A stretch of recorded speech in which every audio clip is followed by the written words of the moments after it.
ამხანაგებო, ნება მიბოძეთ, მადლობა გამოვხატოთ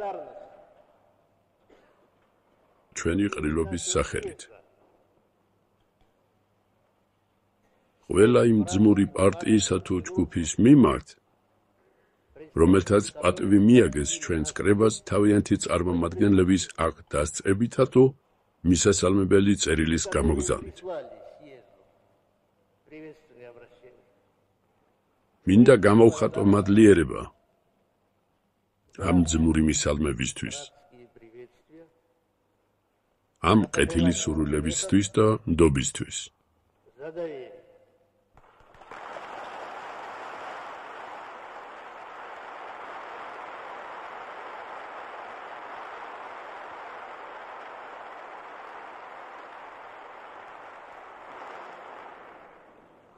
ჩვენთვის ეს ნდობა განსაკუთრებით ღირებულია, რომელიც თავის მხრივ ნიშნავს მხარდაჭერას ჩვენი პარტიისადმი,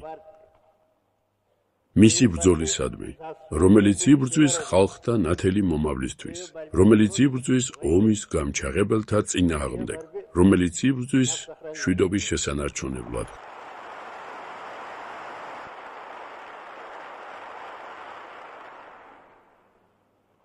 შეცდომა იქნებოდა გვეფიქრა, რომ ჩვენი პარტია ძლიერ ძალად ქცეული აღარ საჭიროებს მხარდაჭერას. ეს არასწორია. ჩვენ პარტიას და ჩვენს ქვეყანას ყოველთვის სჭირდება და ყოველთვის დასჭირდება ნდობა, თანაგრძნობა და მხარდაჭერა საზღვარგარეთის ძმური ერებისა. ასეთი მხარდაჭერის განსაკუთრებულება მდგომარეობს იმაში, რომ ნებისმიერი მოძმე პარტიის მხრიდან ჩვენი პარტიის სამშვიდობო მისწრაფებების ნებისმიერი მხარდაჭერა ამავე დროს ნიშნავს საკუთარი ქვეყნისა და ხალხის მხარდაჭერას მშვიდობის შესანარჩუნებლად ბრძოლაში. როდესაც ინგლისელმა მუშებმა 1918-1919 წლებში საბჭოთა კავშირზე ინგლისური ბურჟუაზიის შეიარაღებული თავდასხმის დროს მოაწყვეს გამოსვლები ომის წინააღმდეგ ლოზუნგით ხელების შორს რუსეთისგან, ეს იყო მხარდაჭერა. მხარდაჭერა უპირველესად საკუთარი ხალხისადმი, მათი ბრძოლისადმი მშვიდობის შესანარჩუნებლად, შემდეგ კი საბჭოთა კავშირის მხარდაჭერა. როდესაც ამხანაგი ტორესი ან ამხანაგი ტოლიატი აცხადებენ, რომ მათი ხალხები არ იბრძოლებენ საბჭოთა კავშირის ხალხების წინააღმდეგ,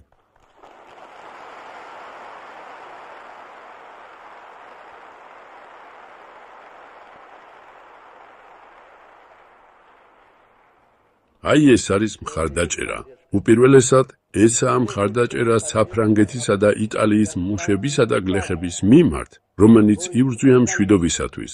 შემდეგ კი მხარდაჭერა საბჭოთა კავშირის მშვიდობისმოყვარე მისწრაფებებისადმი. ურთიერთმხარდაჭერის ეს თვისება აიხსნება იმით, რომ ჩვენი პარტიის ინტერესები არათუ არ ეწინააღმდეგება, არამედ პირიქით ერწყმის მშვიდობისმოყვარე ხალხების ინტერესებს.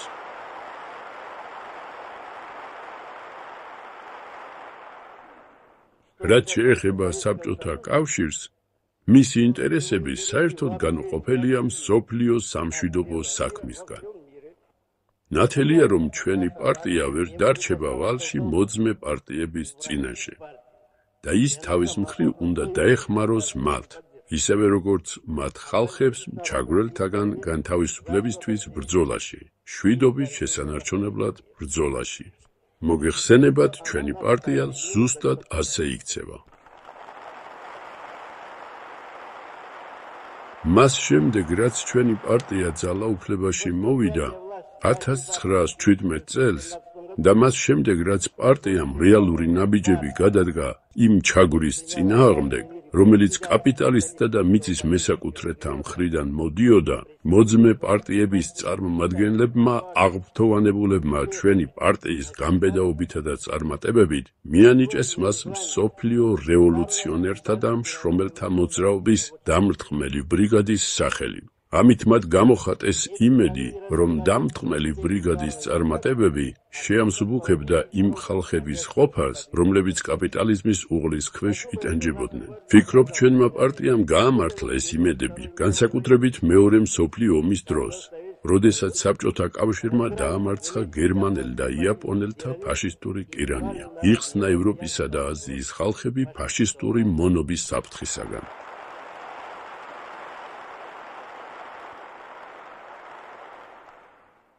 რა თქმა უნდა, ძალიან რთული იყო ამ საპატიო როლის შესრულება მაშინ, როცა დამრტყმელი ბრიგადა ერთადერთი იყო. და მოწინავე როლის შესრულება მას თითქმის მარტო უწევდა. მაგრამ ეს იყო. ახლა სულ სხვა საქმეა. ახლა, როცა სახალხო დემოკრატიულ ქვეყნებში გამოჩნდა ახალი დამრტყმელი ბრიგადები, სახალხო დემოკრატიული ქვეყნების სახით, ჩინეთიდან და კორეიდან, ჩეხოსლოვაკიასა და უნგრეთამდე, ჩვენი პარტიისთვის ბრძოლა უფრო ადვილად წარიმართა. მუშაობაც უფრო სახალისო გახდა.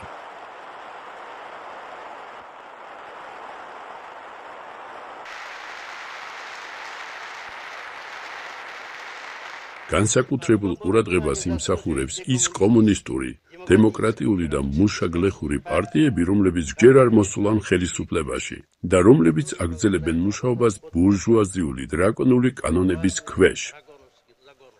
თუმცა მათთვის ისეთივე რთული როდია მუშაობა, როგორი რთულიც იყო ჩვენთვის, რუსი კომუნისტებისთვის, ცარიზმის ეპოქაში, როდესაც ოდნავი წარმატებაც კი უმძიმეს დანაშაულად ცხადდებოდა. მიუხედავად ამისა, რუსმა კომუნისტებმა გაუძლეს. არ შეუშინდნენ სიძნელეებს და გამარჯვებაც მოიპოვეს. იგივე მოხდება ამ პარტიებთან მიმართებაშიც. რატომ არ გაუჭირდებათ ამ პარტიებს მუშაობა ისე, როგორც უჭირდათ ცარისტული პერიოდის რუს კომუნისტებს, უპირველეს ყოვლისა იმიტომ, რომ მათ თვალწინ აქვთ ისეთი მაგალითები ბრძოლისა და წარმატებებისა, როგორიც არსებობს საბჭოთა კავშირში და სახალხო დემოკრატიულ ქვეყნებში. აქედან გამომდინარე, მათ შეუძლიათ ისწავლონ ამ ქვეყნების მაგალითზე, მათ შეცდომებსა თუ წარმატებებზე და ამით გაიოლონ თავიანთი სამუშაო. მეორეც იმიტომ, რომ თავად ბურჟუაზია, მთავარი მტერი განმათავისუფლებელი მოძრაობისა გახდა სხვაგვარი. ძლიერ შეიცვალა, გახდა უფრო რეაქციული, დაკარგა ხალხთან კავშირი და ამით დაასუსტა საკუთარი თავი. გასაგებია, რომ ამ მოცემულობამ უნდა გაუიოლოს მუშაობა რევოლუციურ დემოკრატიულ პარტიებს.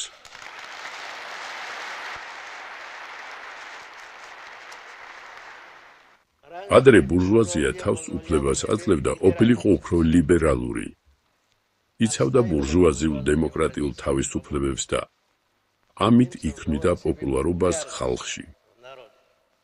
ეხლა კი მათი ლიბერალიზმის კვალიც აღარ ჩანს.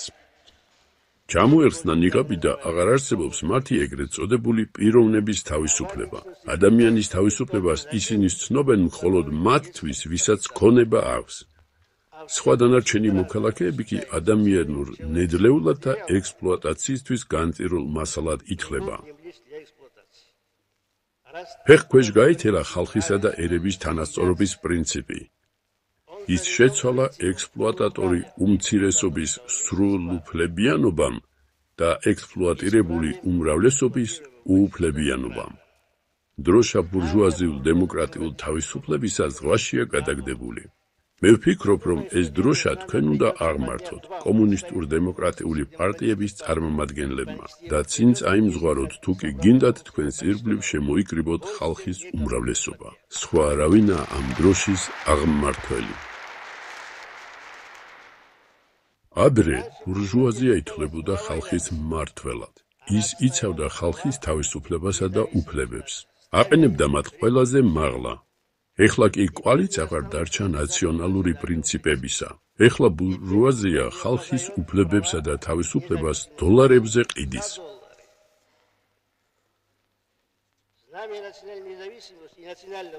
დროშა ნაციონალური დამოუკიდებლობისა და ნაციონალური სუვერენიტეტისა წყალშია გადაგდებული.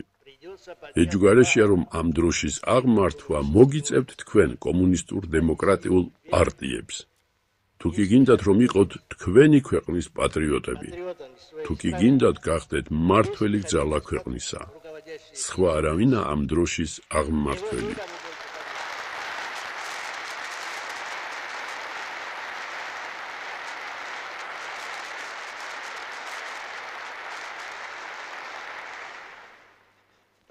ამგვარად დგას საკითხი დღეს.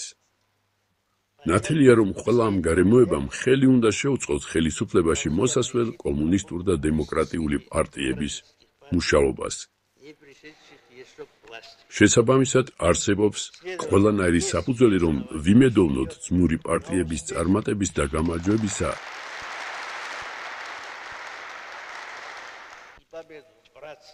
იმ ქვეყნებში, სადაც კაპიტალი ბატონობს. გაუმარჯოს ჩვენს ძმურ პარტიებს.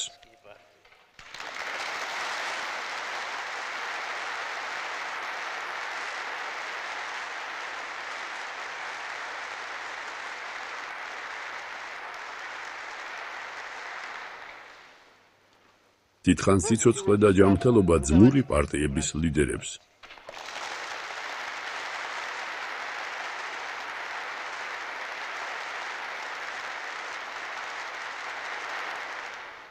გაუმარჯოს მშვიდობას ხალხებს შორის.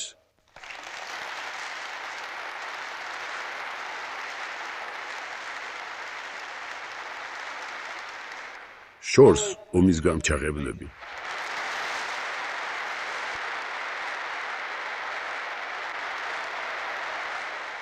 მოკლე განმარტება.